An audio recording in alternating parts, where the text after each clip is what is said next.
Mollywood times Vineeth Mahadevan சின்ன வயசுலேருந்து சினிமாவில் ஒரு பெரிய ஹாரர் ஃபிலிம் டைரக்டர் ஆகணும்னு நினச்சிட்டு இருக்காரு.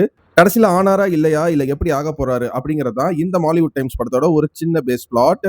இந்த மாலிவுட் டைம்ஸ் படத்தோட ரிவ்யூக்கு போறதுக்கு முன்னாடி எப்பவும் போல ஹலோ ஹாய் ஃப்ரெண்ட்ஸ், நான் தான் உங்க ஜெயராமகிருஷ்ணன் பேசுறேன். குட்டி மெசேஜ். கோபம் வருது, கொஞ்சம் அதை கட்டுப்படுத்தி அந்த கோவத்தை நீங்க செய்யற வேலையில காட்டினீங்கன்னா உங்களுக்கான பலன் நிறைய இருக்கும்னு நிறைய சொல்லியிருப்பாங்க. ஏன் நானே குட்டி மெசேஜ்ல நிறைய சொல்லியிருப்பேன். பட் ஆல்டர்னேட்டிவா அது ஒர்க் அவுட்டே ஆகலைன்னா அந்த கோபம் வர இடத்துல கோவப்படுங்க. அந்த கோவத்தால என்ன நடக்குதுன்னு அப்ப தெரியும் உங்களுக்கு. அது ஒரு எக்ஸ்பீரியன்ஸா உங்களுக்கு கெயின் ஆகும். கோவம் நடக்கிறங்காட்டி ஒரு அட்வான்டேஜ் நடக்கும். மற்றவங்க கிட்ட இருக்கிற நம்மளோட எண்ணங்கள் அது பாசிட்டிவாகவும் சில பேருக்கு மாறும், நெகட்டிவாகவும் சில பேருக்கு மாறும். உங்களுக்கு எது தேவைன்னு நீங்க அனலைஸ் பண்ணுங்க. கோவப்படுறங்காட்டி கோவப்படுறது தப்பெல்லாம் கிடையாது. எப்ப தப்பாகுமோ, அது எப்போ உங்களுக்கு தப்புன்னு ஃபீல் ஆகுதோ அப்பதான் அது தப்பு. நான் என்ன சொல்ல வரேன்னா, கோவத்தை அடக்குறதுலயுமே உங்களுக்குள்ளேயே நீங்க அடக்கி வைக்கிறதுலயுமே ஒரு சில விஷயங்கள் மென்டலா உங்களை அஃபெக்ட் பண்ணும். ஸோ 10ல ஒரு டைம் கோவத்தை அடக்கிறத நிறுத்திட்டு கோவப்பட்டு பாருங்க. சேஞ்சஸ் என்னெல்லாம் ஆகுது அப்படின்னு கண்டிப்பா உங்களுக்கு தெரியும். திருப்பியும் அந்த மாதிரி இடத்துல கோவப்படணுமா, இல்ல அந்த கோவப்படாம அந்த இடத்துல வேற மாதிரி எப்படி டீல் பண்ணணும் அப்படிங்கிறது கண்டிப்பா உங்களுக்கு ஒரு எக்ஸ்பீரியன்ஸ் கிடைக்கும் அந்த இடத்துல கோவப்படுறங்காட்டி. மாலிவுட் டைம்ஸ் இந்த படத்தை பொறுத்த வரைக்கும் ஸ்டார்டிங்லேயே சொல்ற எண்டிலேயே சொல்ல நான் ரீசெண்ட் டைம்ஸ்ல பார்த்ததுல one of the peak cinematic எக்ஸ்பீரியன்ஸ்னே சொல்லுவேன். இந்த மாலிவுட் டைம்ஸ் படத்தை எக்ஸாஜரேட் ஆகுது, ஓவரா கத்துறான் அப்படிங்கிறது என்ன வேணாலும் நீங்க எடுத்துக்கிட்டாலும் பரவாயில்ல. எனக்கு பர்சனலா ஃபுல்லா சாட்டிஸ்ஃபை ஆகி வந்த படம். ஒரே ஒரு மன வருத்தம் என்னன்னா, இந்த படத்துக்கு அவ்வளோ பேர் பார்த்து அப்ரிஷியேட் பண்ணாம கண்டிப்பா இந்த படத்தை ஓடிடியில பார்த்துட்டு இதை நான் தேட்டர்ல மிஸ் பண்ணிட்டேனே அப்படின்னு போடுற கோஷ்டி தான் அதிகமாக இருக்கும். இப்போ கரண்டா இந்த ஒரு வாரம் தேட்டர் ரன்ல தான் இருக்கு. முடிஞ்சா ஒரு சினிமா ரசிகனாக இருந்தீங்கன்னா, இல்ல ஒரு out of genre routine stereotypical படத்துக்கு நடுவில் நான் புதுசா ஒரு படத்தை பார்க்கணும்னு நினைச்சிட்டு இருக்கிறீங்கன்னா, இந்த படத்தை தாராளமா போய் பாருங்க. ஏன்னா நான் பார்த்த ஷோ பார்த்தீங்கன்னா, ப்ரூக்ஃபீல்ட்ஸ் பிவிஆர் ஐநாக்ஸ்ல தான் பார்த்தேன் கோயம்புத்தூர்ல. மேக்ஸிமம் ஒரு 10 பேருக்குள்ள தான் பார்த்துருப்போம். பார்த்த எல்லாருமே என்ஜாய் பண்ணி பார்த்தாங்க. ஒவ்வொரு சீனும் அந்த சீனுக்கு பின்னாடி இருக்கிற அவ்வளோ பலியான அந்த ஒரு எமோஷன்ஸும் இன்னர் மீனிங்கும் எல்லாமே ஸ்பூன் ஃபீட் எல்லாம் பண்ணாம அழகா விஷுவலா இந்த படத்தோட டைரக்டர் அபினவ் நம்மளுக்கு காட்டியிருக்காரு. இதுக்கு முன்னாடி அவர் மிஸ்டர் உன்னி முகுந்தன் அசோசியேட்ஸ் அப்படின்னு ஒரு படம் எடுத்தாரு. லாக்டவுன்ல வந்துச்சுன்னு நினைக்கிறேன். அந்த படமுமே எனக்கு ஒரு one of my favourite film of Malayalam இண்டஸ்ட்ரின்னு சொல்லுவேன். அதுக்கப்புறம் ஷார்ட்டா ஒரு படம் இறங்கி எடுத்திருக்காரு. இந்த படத்துல பேசாத சினிமா பத்தின விஷயங்கள் ரொம்ப கம்மி தான். கான்ட்ரவர்ஷியலான சில விஷயங்களையும் ஹேண்டில் பண்ணியிருக்காங்க. அதெல்லாம் இந்த ஸ்பாய்லர் ஃப்ரீ ரிவ்யூல சொல்லக்கூடாதுங்கிறங்காட்டி சும்மா மேலோட்டமா சொல்றேன். இப்படி கான்ட்ரவர்ஷியலான விஷயங்கள் எல்லாம் படத்துல இருக்கு.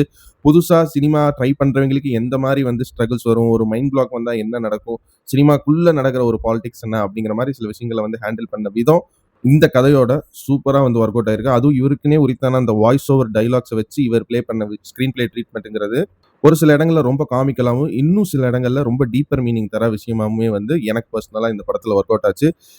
அவுட் ஆஃப் பாக்ஸ் சர்ப்ரைஸ் யாருன்னு பார்த்தீங்கன்னா, இந்த படத்துல ரொம்ப நாள் கழிச்சு ஜேக்ஸ் விஜய் மியூசிக்கை கேட்குறேன். சாங்ஸா இருக்கட்டும், பேக்ரவுண்ட் ஸ்கோரா இருக்கட்டும், ரேப் போர்ஷனா இருக்கட்டும், சிச்சுவேஷனல் மியூசிக் பிளேஸ்மெண்ட்டா இருக்கட்டும், எல்லா இடத்துலையும் மனுஷன் பிரிச்சு மேய்ந்துட்டாரு. One of its best finest ஒர்க்னே சொல்லுவேன் இந்த படத்தை. சினிமோட்டோகிராஃபி அண்ட் இந்த படத்துக்கு தேவையான அந்த காலகட்டத்துக்கான அந்த ஒரு makeup work and costume selection எல்லா கேரக்டருக்குமே ரொம்ப அக்யூரேட்டா முடிஞ்ச அளவுக்கு பெர்ஃபெக்ட் பண்ணி காட்டியிருக்காங்க. இது கண்டிப்பா எல்லாருக்கும் பிடிக்கக்கூடிய ஒரு படம் தான். முக்கியமா சினிமா ரசிகர்களா இருந்தீங்கன்னா, நீங்க சின்ன வயசுல இருந்து சினிமாவை எப்படி ரசிச்சு பார்த்தீங்க அப்படிங்கிற ஒரு விஷயத்த விஷுவலா பார்க்கும்போது, அப்படியே நாஸ்டால்ஜிக்கா அந்த ஒரு சின்ன வயசு ஃபீல் போயிட்டு வரும் இந்த படம். அண்ட் புதுசா நிறைய விஷயங்கள இந்த படத்துலயுமே ட்ரை பண்ணியிருக்காங்க. இந்த படத்துல நெகட்டிவ் என்னன்னு கேட்டீங்கன்னா, மாலிவுட் டைம்ஸ் பொறுத்தவரைக்கும் கொஞ்சம் டுவர்ட்ஸ் பாதிக்கு மேல வரும்போது பார்த்தீங்கன்னா, படம் கொஞ்சம் ஸ்லோ டவுன் ஆகுற மாரி இருக்குல்ல. இப்பதானே ஹீரோக்கு ஒரு ரிடெம்ப்ஷன் ஆர்க் மேல ஏறுனோனே, டக்குனு கீழ இறங்கி மறுபடியும் மேல ஏற ஆர்க் அவ்வளோக்கா சாட்டிஸ்ஃபைடா இல்லையே அப்படின்னு படம் பார்க்குறவங்களுக்கு மேபி ஃபீல் ஆகலாம். பட் ஆனா அதுக்குமே இந்த படத்துல ஆன்சர் இருக்கு. என்னோட பெர்சனல் ஒப்பீனியன் என்னன்னா, அதுவுமே இன்னுமே ஃபன்னியர் மேனர்ல ஈஸி ப்ராப்ளம் சால்வர் ஹீரோவா அதையும் ஹேண்டில் பண்ணியிருக்கலாங்கிற மாரி எனக்கு தோணுச்சு படத்துல. இன்னுமே ஒரு ஸ்ட்ராங்கான ஒரு கான்ஃப்ளிக்ட் எனக்கு தெரிஞ்சு இந்த படத்துல வில்லன் யாருமே இல்ல. கான்ஃப்ளிக்ட் தான் புரோட்டகனிஸ்ட் ஹீரோக்கு ஒரு வில்லனா இருக்காங்க. அந்த கான்ஃப்ளிக்ட்ட இன்னுமே அடுத்தடுத்த சீனுக்கு பயங்கரமா காட்டின விதம் நல்லா இருக்கு. பட் ஆனா அது எப்படி ஹீரோ ஃபேஸ் பண்றாரு, அதை எப்படி ஹீரோ டேக்கிள் பண்றாரு அப்படிங்கிற அந்த கவுண்டர் அட்டாக் விஷயங்கள் வந்து இன்னுமே ஸ்ட்ராங்கரா என்டர்டெய்னிங் மேனர்ல கொண்டு வந்திருக்கலாங்கிறது என்னோட பர்சனல் ஒப்பீனியன் இந்த படத்துல ஒரு நெகட்டிவா பார்க்கும்போது. மத்தபடி அஸ் ஆக்டர்ஸ் பெர்ஃபார்மன்ஸா வந்து எல்லாருமே சூப்பரான ஆக்டிங். வினித் கேரக்டர் ப்ளே பண்ண நஸ்லினா இருக்கட்டும், சச்சின்ங்கிற ரோல்ல நடிச்ச சராஃபுதீனா இருக்கட்டும், அர்ஜுன் ஹரிதாஸா நடிச்ச சங்கீத் பிரதாப்பா இருக்கட்டும், வினித்க்கு ஃப்ரெண்டா இருந்த சுஜித் ராஜ் அப்படிங்கிற கேரக்டர்ல நடிச்ச ரோஷன் சனவாசா இருக்கட்டும், ஹன்னா ரோல்ல நடிச்ச கோபிகா, இப்படின்னு வந்து கேரக்டர் பெர்ஃபார்மன்ஸ் எல்லாருக்குமே ஒரு ஈக்குவல் ஸ்கிரீன் டைம் கொடுத்து அந்த கேரக்டருக்கு இந்த கதையில ஒரு முக்கியமான பார்ட் அண்ட் அங்கம் வந்து ஒரு இருக்கு அப்படின்னு ஒரு ப்ராப்பர் கேரக்டர் ரைட்டிங் வந்து போயிருக்கு. கண்டிப்பா படம் முடிச்சுட்டு வரும்போது உங்கள நெறைய விஷயங்கள யோசிக்க வைக்கும். ஒரு சினிமால இப்படியெல்லாம் நடந்துட்டு இருக்கா அப்படிங்கிற ஒரு சிந்தனையும் அண்ட் கேள்வியுமே வந்து உங்களுக்குள்ள விதைக்கும் இந்த மாலிவுட் டைம்ஸ் படம். என்ன பொறுத்தவரைக்கும் ஒரு பெர்ஃபெக்ட் சினிமேட்டிக் எக்ஸ்பீரியன்ஸ். இந்த கதைக்களம் எத சொல்ல ட்ரை பண்ணியிருக்காரோ டைரக்டர், அத கரெக்ட்டா வந்து எக்ஸிக்யூட் பண்ணியிருக்காருன்னு சொல்றேன். நான் இப்பவும் அடிச்சு சொல்றேன், இந்த படம் இன்னும் 3 நாளா 4 நாளா தான் ஓடும். இந்த ரிவ்யூ வீடியோ வந்ததுக்கப்புறம். நம்ம ஊர் தமிழ்நாட்டுல தமிழ்நாட்ட விடுங்க. கோயம்புத்தூர்ல எடுத்துக்கிட்டீங்கன்னா, ஹவுஸ்ஃபுல் ஷோஸ் கண்டிப்பா ஹவுஸ்ஃபுல் ஷோஸ் கூட வேணாம். ஒரு 100 சீட் ஃபுல் ஆகுற இடத்துல ஒரு 90 சீட்ஸ் ஃபுல் ஆகி என்ஜாய் பண்ணி பார்த்துட்டு வர வேண்டிய படம் தான் இந்த மாலிவுட் டைம்ஸ். பட் ஆனா யாருமே பார்க்க மாட்டாங்க. கண்டிப்பா ஷோஸ் எல்லாம் நெறைய எம்ப்டியா தான் போகுது. ஏன்னா லாஸ்ட் 2 வீக்ஸா என்னாலயே வந்து சில பர்சனல் ரீசன்ஸால முடியல. ஷோஸுமே பார்த்தீங்கன்னா 3 மணி ஷோ, 6 மணி ஷோ, அத விட்டா சில தியேட்டர்ல நைட் ஷோ மட்டும் தான் ஓட்டுறாங்க. இந்த மாரி சிங்கிள் ஷோ மட்டும் தான் ஓடுது. இந்த படத்த சப்போர்ட் பண்ணீங்கன்னா, கண்டிப்பா சர்வமயா மாரி வந்து ஒரு பெரிய ஓப்பனிங் வந்து இந்த படத்துக்கு வந்து இருக்கும். கொஞ்சம் சப்போர்ட் இந்த படத்துக்கு குடுங்க. எவ்வளவுதான் சொன்னாலுமே வந்து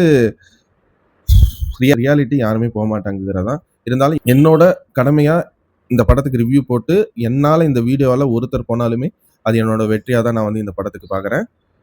சப்போர்ட் பண்ணுங்க இந்த மாலிவுட் டைம்ஸ தியேட்டர்ல. அண்ட் இந்த மாலிவுட் டைம்ஸ்க்கு ஸ்பாய்லரே இல்லாம எல்லா பாயிண்ட்ஸுமே வந்து டீடைலா கவர் பண்ணிட்டேன்னு நெனைக்கிறேன். நான் ஏதாவது ஒரு பாயிண்ட் வந்து படம் பார்த்து மிஸ் பண்ணியிருந்தீங்க அப்படின்னு நெனச்சீங்கன்னா, அது மறக்காம கமெண்ட் பாக்ஸ்ல ஷேர் பண்ணுங்க. ஸ்பாய்லர் இல்லைன்னா அத பத்தி நம்ம ஃபர்தர் வீடியோல வந்து டிஸ்கஸ் பண்ணலாம். சப்போஸ் ஒரு டீடைல்டு பிரேக் டவுன் இந்த படத்த பத்தி வேணும் அப்படின்னு நெனச்சாலுமே சொல்லுங்க. ஒரு வீடியோ பண்ணிடலாம் படம் ஓடிடில வந்ததுக்கப்புறம். ஸோ இந்த மாலிவுட் டைம்ஸ்க்கு ஓவராலா என்னோட ரேட்டிங் என்னன்னு கேட்டீங்கன்னா, 100க்கு ஒரு 95 மார்க்ஸ் தருவாங்க. Mollywood times peak writing for it's story telling. நான் உங்களை இதே மாதிரி இன்னொரு சூப்பரான வீடியோல சந்திக்கிற வரைக்கும் நீங்களும் நல்லா இருங்க. எல்லாரையும் நல்லா வச்சிருங்க. அவ்வளவுதாங்க விஷயம். நன்றி, வணக்கம், பை பாய். நான் வரேங்க.